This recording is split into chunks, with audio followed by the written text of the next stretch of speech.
America और चीन के बीच हाल के वर्षों में आर्थिक संबंधों में तनाव तेजी से बढ़ा है। व्यापार नीतियों से लेकर वित्तीय रणनीतियों तक ये दोनों महाशक्तियां ऐसी प्रतिस्पर्धा में उलझी हैं जिसका असर पूरी दुनिया की अर्थव्यवस्था पर पड़ रहा है। लेकिन इस टकराव का मुख्य कारण क्या है और यह 2025 और इसके बाद की वैश्विक अर्थव्यवस्था को कैसे प्रभावित कर सकता है? आइए समझते हैं अमेरिका चीन के बीच बढ़ते व्यापार युद्ध, उनकी आर्थिक रणनीतियों और वैश्विक बाजारों में हो रहे बड़े बदलावों की पूरी तस्वीर। ट्रंप सरकार ने अमेरिकी उद्योगों की सुरक्षा और देश की अर्थव्यवस्था को मजबूत करने के लिए प्रोटेक्शनिस्ट नीति अपनाई। इस नीति का मुख्य उद्देश्य अमेरिकी उत्पादकों को बढ़ावा देना और विदेशी सामानों पर निर्भरता को कम करना था। इसके तहत सरकार ने चीनी उत्पादों पर भारी आयात टैरिफ्स लगाने की शुरुआत की। यह शुल्क लगभग सभी उत्पादों पर 10% से 20% तक रखा गया, जबकि चीनी सामानों पर इसे बढ़ाकर 60% तक कर दिया गया। इन फैसलों के पीछे तर्क यह था कि सस्ते चीनी सामानों की वजह से अमेरिकी उद्योगों को नुकसान हो रहा है और रोजगार के अवसर कम हो रहे हैं। अमेरिकी सरकार का मानना था कि इन टैक्सों से घरेलू बाजार को मजबूती मिलेगी और अमेरिकी कंपनियों को अंतर्राष्ट्रीय प्रतिस्पर्धा में बढ़त हासिल होगी। लेकिन इन नीतियों ने चीन के साथ आर्थिक संबंधों को तनावपूर्ण बना दिया। चीन ने इन उपायों को अनुचित बताया और इसका करारा जवाब देने की योजना बनाई। यह कदम वैश्विक आर्थिक समीकरणों में बदलाव का कारण बना और दोनों देशों के बीच एक नई आर्थिक जंग की शुरुआत हो गई। ट्रंप सरकार की संरक्षण नीति के जवाब में चीन ने भी अपनी रणनीति तैयार की। जनवरी 2025 में चीन के मिनिस्ट्री ऑफ कॉमर्स ने कुछ खास तकनीकों और सामग्रियों के निर्यात पर कड़े नियंत्रण लगाने की घोषणा की।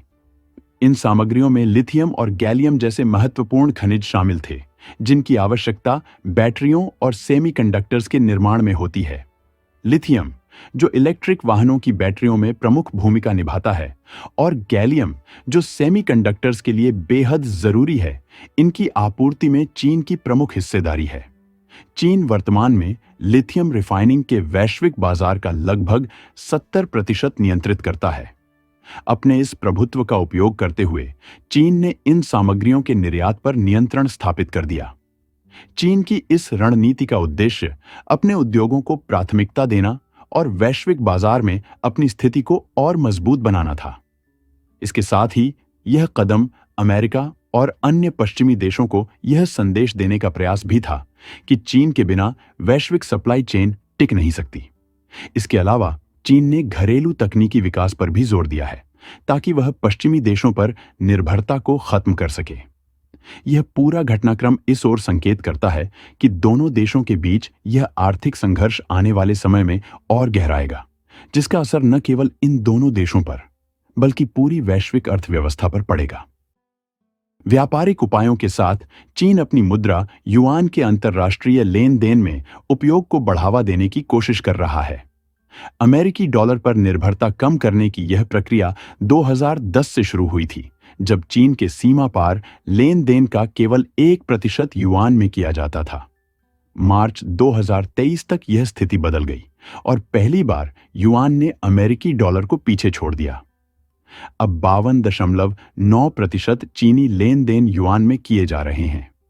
यह चीन के लिए एक महत्वपूर्ण उपलब्धि है, जो यह दर्शाता है कि चीन अपनी मुद्रा को वैश्विक स्तर पर स्थापित करना चाहता है। इसका उद्देश्य केवल अमेरिकी डॉलर पर निर्भरता कम करना नहीं है, बल्कि अंतर्राष्ट्रीय व्यापार और वित्तीय प्रणाली में चीन की मजबूत उपस्थिति दर्ज कराना भी है। चीन अपनी मुद्रा रणनीतियों के साथ साथ अमेरिकी ट्रेजरी सिक्योरिटीज में अपनी हिस्सेदारी भी कम कर रहा है। अक्टूबर 2024 तक चीन ने अपनी कुल होल्डिंग्स में 21 अरब डॉलर से अधिक की कटौती की, जो फरवरी 2009 के बाद सबसे निचले स्तर पर पहुंच गई।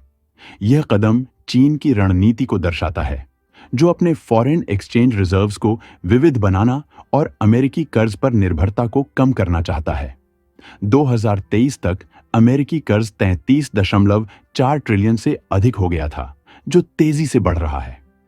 इस बढ़ते कर्ज के कारण चीन अमेरिकी ट्रेजरी बॉन्ड्स में अपने निवेश को लेकर सतर्क हो गया है। चीन ही नहीं, जापान भी अपनी वित्तीय रणनीति में बदलाव कर रहा है। पहले जापान अमेरिकी ट्रेजरी बॉन्ड्स का सबसे बड़ा विदेशी धारक था। यह स्थिति लंबे समय से बनी हुई थी क्योंकि जापान ने अमेरिकी अर्थव्यवस्था में विश्वास करते हुए अपने विदेशी मुद्रा भंडार का एक बड़ा हिस्सा अमेरिकी ट्रेजरी बॉन्ड्स में निवेश किया था। लेकिन अब जापान ने अपनी नीति में बदलाव किया है। 2020 से अब तक जापान ने अपने अमेरिकी ट्रेजरी बॉन्ड्स में 21% से ज्यादा की कटौती की है। सिर्फ पिछले 3 महीनों में जापान ने 61 अरब डॉलर के अमेरिकी ट्रेजरी बॉन्ड्स बेचे हैं। जापान का यह कदम अमेरिकी कर्ज की स्थिरता को लेकर चिंता और अपने विदेशी निवेशों को और विविध बनाने की इच्छा को दिखाता है। जैसे जैसे अमेरिका का कर्ज बढ़ रहा है, जापान अब अपनी वित्तीय स्थिति को मजबूत और सुरक्षित रखने के लिए कदम उठा रहा है। चीन और जापान द्वारा अमेरिकी ट्रेजरी होल्डिंग्स में कटौती का गहरा प्रभाव अमेरिकी अर्थव्यवस्था पर पड़ सकता है। ये दोनों देश अमेरिकी कर्ज के सबसे बड़े विदेशी धारक हैं। उनकी यह कार्रवाई अमेरिकी आर्थिक नीतियों, ब्याज दरों और डॉलर के प्राथमिक वैश्विक रिजर्व करेंसी के रूप में भविष्य पर सवाल खड़े कर रही है। इन बदलावों से अमेरिकी सरकार के लिए कर्ज लेना महंगा हो सकता है, मुद्रा में अस्थिरता आ सकती है और भू राजनीतिक तनाव बढ़ सकते हैं। इससे वैश्विक वित्तीय प्रणाली में एक बड़े बदलाव की संभावना बढ़ गई है। यह स्थिति अमेरिकी आर्थिक नीति निर्माताओं के लिए एक नई चुनौती पेश कर रही है, जो आने वाले समय में गंभीर नीतिगत फैसलों की मांग कर सकती है। इन बदलावों को बेहतर तरीके से समझने के लिए अमेरिका और जापान के ऐतिहासिक संबंधों को देखना जरूरी है।